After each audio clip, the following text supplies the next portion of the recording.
Hey guys, this video will be a continuation of my takes on the Space Marine previews. Specifically, we'll be taking a look at the Warhammer Community post, Space Marines Preview, Sons of the Great Khan. And what a preview indeed. I am loving these trailers.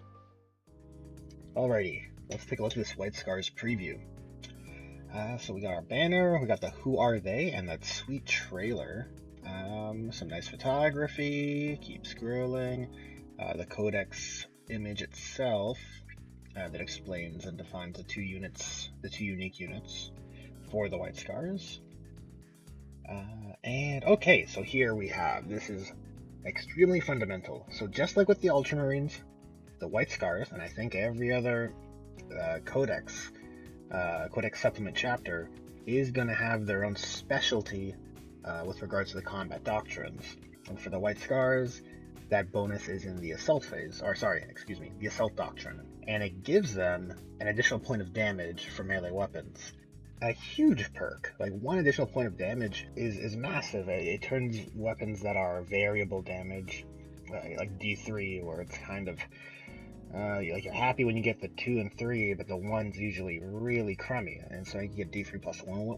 You could get, D3 plus 1 weapons. Like, weapons like Thunderhammers become just 4. And even, I think it's my favorite example, at least right now, are Reavers, where you could have, I believe, 20 attacks from a group of Reavers because of Shock Assault and Combat Knives. This would be a 5-man unit, right? And they would have -1 AP because of the Assault Doctrine, and an additional point of damage because of Devastating Charge. So now you have 20 attacks from Reavers with AP -1, doing 2 damage flat.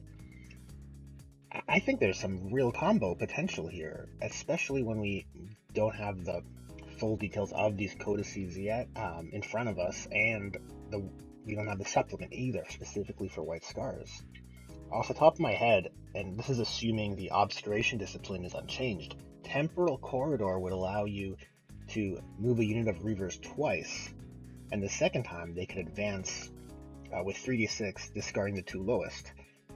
So all of a sudden we have a unit of 5 Reavers, which are outputting, I mean, they could be 10 Reavers, really, but they're outputting volume similar to, well, Gene Stealers from Hive Fleet Kraken, which is really interesting. I mean, granted, this is in the Assault Doctrine, so you do have to wait, I believe, until turn 3, unless there's a way to skip ahead. But there seem to be some really interesting plays here. And really fun combo potential. Let's see if we scroll down. Oh, maybe I'll pull this up. Oh, one last thing before we leave the Devastating Charge point. The stipulation here is that you only get this perk if you made a charge move or performed a heroic intervention. And because the White Scars, granted by their chapter tactic, they have the ability to fall back or charge in a turn in which they fall back. So if you're alive, you can leverage this with pretty good ease. Scrolling down, they showcase some Warlord traits. So we do have, a set of Warlord traits for the White Scars, which is fantastic. And we have, yes, just as I thought. So the White Scars are going to have their own Psychic Discipline, just like the Ultramarines. The Storm Speaking Discipline, to be specific. This, I really like this also. Excuse my excitement. So, I'm a big fan of the Storm Seers. I think it's one of the coolest, lesser spoken about aspect of the White Scars is their psychic potential, and how strong as psychers the Storm Seers are. So to have their own psychic table is fantastic, and like, this power is pretty horrific, right? Because it could do potentially, on a good day, D3 plus 1 mortal wound, right? Speaking averagely, right? You're probably going to get the 4. Or it's a 50-50 shot, I should say. So it's not a probable thing, but you're going to average probably 3 mortal wounds, I would say, if the dice are being average. And on a really good day, it's like, wow, it's horrific. So it's nice for them to have this lightning call, like just strike down your foes with lightning as a White Scar Storm Seers. It's so cool. And we have artifacts for successors as well. So this seems to be the formula. Every chapter has their, chapter tactic already previewed earlier in the week. Then they have their combat doctrine modifier, or perk, let's say. Set of warlord traits, set of relics for the chapter, and set of special issue war gear for successors, which I'm hoping the chapters can also take, because this is really nice. It's kind of fitting too, because this is the relic that was in Codex Space Marines previously, the Mantle of the Stormseer. So it's kind of fun that the special issue war gear was the one we always had. It's like this codex was always available in the background. It's just a funny little meta observation. But speaking of on the mechanics, the relic is improved in a pretty fundamental way. It's still add 1, but it's for any power from the Storm Speaking discipline. And I believe it was only Smite before, which is, look, it's something, but now this is like really valuable, right? Especially when you have such like devastating powers. Like a 7's average, but it's not a 5. Okay, so scrolling down, we got Born in the Saddle. This was the original stratagem featuring Codex Space Marines at the start of 8th edition. And based on what you see here, it's just essentially been reworded to fit in with new chapter tactic that now allows you to advance and charge for free, which I shouldn't say for free. It's your chapter tactic. It's your sub-faction rule, right? But that mechanic is now built into it instead of relegating it only to the command point. But you can still shoot with your rapid fire bolt or discipline guys on bikes. Like, that is fantastic. That's so much value from a single turn out of a giant squad of bikes advancing up the board. Then they're shooting. They're able to shoot in bolt or discipline and charge. I'm really happy to see support for, if you love bikes and you love the White Scars, you actually have rules that are encouraging you to use them and play to the theme.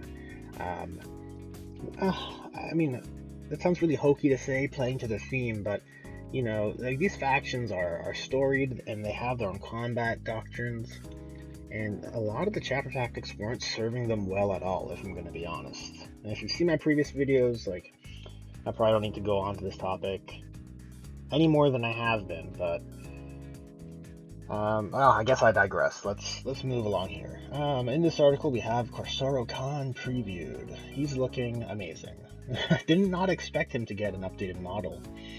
I figured it'd be Tigurius, and then maybe Cronus, and then Sergeant Tellian, and maybe we'd get like Dark Angels and Blood Angels or something, right? But to see this, a chapter that thus far into 8th edition I would call unloved by the rules, to see him Corsaro Khan get a new model, and to have rules like this, I'm just kind of feeling really good about the Space Marines and the attention they're getting. Okay, so he has an updated stat profile, 6 attacks, 6 attacks with the Shock Assault rule, that is correct. That's no joke, that's pretty scary. 6 attacks at strength 6, -3, and that's -4 if you're in the Assault Doctrine. It's D3, this is awesome. If he's in the Assault Doctrine, he swings at 6 attacks, hitting on 2s, strength 6, AP -4, D3 +1, and you reroll wound rolls and the damage roll. So he's just a monster. Well, against characters anyways. I would not want to put any of my Salamander's characters against Corsaro Khan. Not at all. And we have this bird, right? What's it called? Anzuk? I don't know how to pronounce it. Forgive me, Mr. Bird. And, actually, I really like this rule. Instead of a shooting attack, you just roll, you select an enemy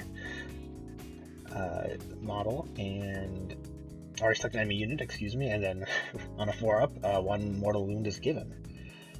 That is really hilarious because you can manipulate that to...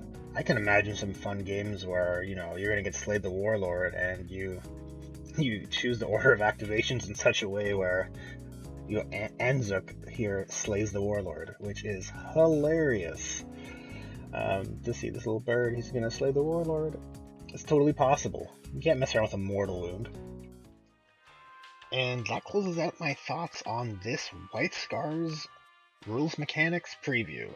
I am aware that currently, once this video is published, there are going to be White Scars Codex reviews available.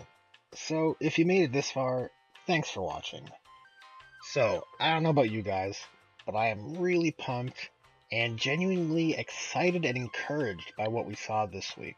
And I am really curious to see what my fellow Battle Brothers out there are going to receive, and of course the Salamanders as well. I'm waiting. I hope it's this week. I hope it's more than 2 a week, but I guess we'll just have to wait and see. So, if you feel like it, leave some feedback in a comment below. And if you want to help this channel grow, consider subscribing for weekly videos. Thanks for watching, and I will hope to see you guys in the next one.